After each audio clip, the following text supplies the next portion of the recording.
गणेश जी महाराज की जय। आषाढ़ की इस गणेश चतुर्थी की सभी को ढेर सारी शुभकामनाएं। तो आचार्य कृष्ण गणेश चतुर्थी की व्रत कथा आइए आप लोगों को मैं सुनाती हूँ।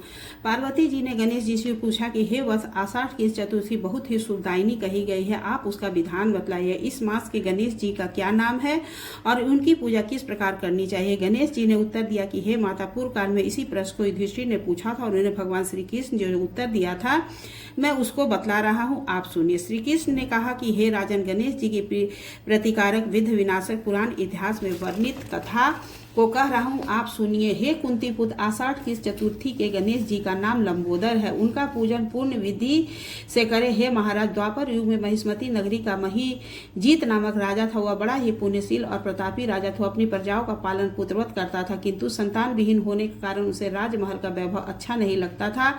वेदों में निसंतान का जीवन व्यर्थ माना गया है। यदि संतानहीन व्यक्ति अपने पितरों को जल दान देता है तो उसके पितृगण उस जल को गर्म जल के रूप में ग्रहण करते हैं। इसी उहापोह में राजा का बहुत समय व्यतीत हो गया। उन्होंने पुत्र प्राप्ति के लिए बहुत से दान यज्ञ आदि कार्य किया, फिर भी राजा को पुत्रोत्पत्ति ना हुई। जवानी ढल गई और बुढ़ापा आ गया, किंतु वंश वृद्धि ना हुई। तदंतर राजा ने विद्वान ब्राह्मणों और प्रजाजनों से इस संदर्भ में परामर्श लिया। राजा ने कहा कि हे ब्राह्मणों तथा प्रजाजनों, हम तो संतानहीन हो गए, अब मेरी क्या गति होगी। मैंने जीवन में जो किंचित भी पाप कर नहीं किया, मैंने कभी अत्याचार द्वारा धन संग्रह नहीं किया, मैंने तो सदा प्रजाओं को पुत्रवत पालन किया तथा धर्मचारण तथा द्वारा ही पृथ्वी का शासन किया। मैंने चोर डाकुओं को दंडित किया, इष्ट मित्रों के भोजन की व्यवस्था किया, गौ ब्राह्मणों का हित चिंतन करते हुए शिष्ट पुरुषों का आदर सत्कार किया। इस प्रकार मैं पृथ्वी का पालन कर रहा हूँ, अपनी प्रजाओं का धर्म पूर्वक रक्षण किया। फिर भी हे द्विज शत्रु, मुझे अब तक पुत्र न होने का क्या कारण है। विद्वान ब्राह्मणों ने कहा कि हे महाराज, हम लोग वैसा ही प्रयत्न करेंगे जिससे आपके वंश की वृद्धि हो। इस प्रकार कहकर सब लोग युक्ति सोचने लगे। सारी प्रजाएं राजा के मनोरथ की सिद्धि के लिए ब्राह्मणों के साथ वन में चली गई। वन में जाकर वे लोग सीता से इधर उधर परिभ्रमण करने लगे। उन लोगों को उसी समय एक श्रेष्ठ मुनि के दर्शन हुए। वो मुनिराज निराहार रहकर तपस्या में लीन थे।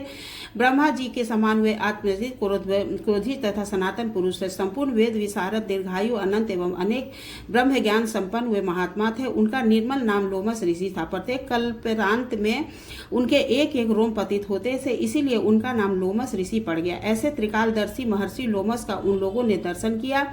सब लोग उस तेजस्वी मुनि के पास गए। उचित अभ्यर्था एवं प्रणामादि के तदंतर सभी लोग उनके समक्ष खड़े हो गए। मुनि के दर्शन से सभी लोग प्रसन्न होकर परस्पर कहने लगे कि हम लोगों को सौभाग्य से ही ऐसे मुनि के दर्शन हुए हैं, इनके उपदेश से हम अभी सभी का मंगल होगा। ऐसा निश्चय कर मुनि राज ने जनता कहने लगे कि हे महर्षि, हम लोगों के दुख का कारण सुनिए। अपने संदेह के निमित्त हम लोग आपके शरणागत हुए। हे भगवान, आप कोई उपाय बतलाइए। हे स्वामी, आप जैसे महात्मा को पाकर हम लोग किसी अन्य व्यक्ति से क्या कहें। आप ब्राह्मण एवं ऋषियों में श्रेष्ठ है, आपसे बढ़कर कोई दूसरा पुरुष मुझे नहीं दिख रहा है।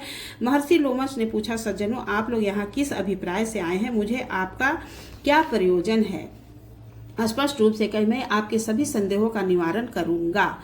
हम आपके कल्याण की भावना रखते हैं। तपस्वियों ने तपस्या केवल परोपकार के लिए ही होती है। प्रजाजनों ने उत्तर दिया कि हे द्विजश्रेष्ठ, हम लोग जिस महान कार्य की सिद्धि के लिए यहाँ आए हैं उसे सुनिए। हम लोग महिष्मती नगरी के निवासी हैं। हमारे राजा का नाम महीजीत है।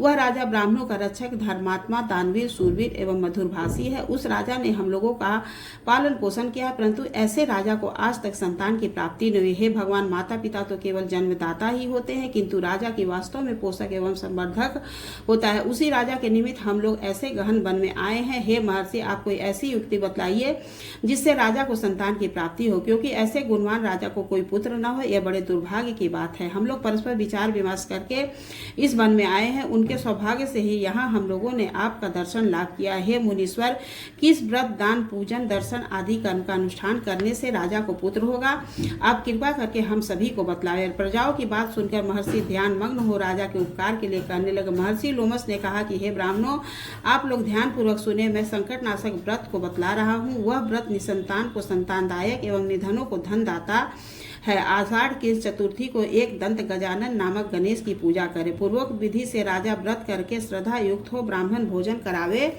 और उन्हें वस्त्र दान करें। गणेश जी की कृपा से उन्हें अवश्य ही पुत्र उपलब्धि होगी। महर्षि लोमस की यह बात सुनकर सभी लोग करबद्ध होकर उठ खड़े हुए। नतमस्तक होकर दंडवत प्रणाम करके सभी लोग नगर को लौट गए। वन में घटित सभी घटनाओं को प्रजाजनों ने राजा से बताया। पूजनों की बात सुनकर सम्मानकारी विमल बुद्धिकारी राजा बहुत ही प्रसन्न हुए और उन्हें सदा भक्ति से विधिवत गणेश चतुर्थी का व्रत करके ब्राह्मणों को भोजन वस्त्र आदि का दान किया। रानी सुदक्षिणा से गर्भधान संस्कार के अनंतर श्री गणेश जी की कृपा से राजा को एक सुंदर और सुलक्षण पुत्र प्राप्त हुआ। राजा के संपूर्ण नगरवासियों को संतुष्ट करके पुत्रोत्सव मनाया। राजा महिजीत ने ब्राह्मणों को धन रत्नादि देकर तृप्त किया। श्री कृष्ण जी कहते हैं, हे राजन, इस व्रत का ऐसा ही प्रभाव है। जो व्यक्ति इस व्रत को सत्यान्वित होकर करेंगे वे समस्त संसारिक सुख के अधिकारी होंगे। श्री कृष्ण जी ने कहा कि हे महाराज, आप भी इस व्रत को विधि पूर्वक कीजिए। श्री गणेश जी की कृपा से आपकी सभी मनोकामनाएं पूर्ण होगी। आपके संपूर्ण शत्रुओं का विनाश होगा और आप अचल राज्य के अधिकारी बनेंगे। हे भूप शिरोमणि युधिष्ठिर, जो पुरुष इस व्रत को करते हुए चाहे एकांत सेवी ऋषि हो अथवा विद्वान, उन्हें निर्भीक रूप से पुत्र पौत्रादि की प्राप्ति होती है। जो मनुष्य गणेश जी के चरित्र को सुनने अथवा सुनाते हैं उन्हें सब कार्यों में सिद्धि प्राप्त होती है। इस प्रकार आषाढ़ कृष्ण गणेश चतुर्थी व्रत कथा समाप्त। बोलिए गणेश भगवान की जय। तो सभी लोग को इस तरह से गणेश चतुर्थी का व्रत करके और रात में चंद्रिका को अर्घ दे करके इस तरह से कथा सुननी चाहिए।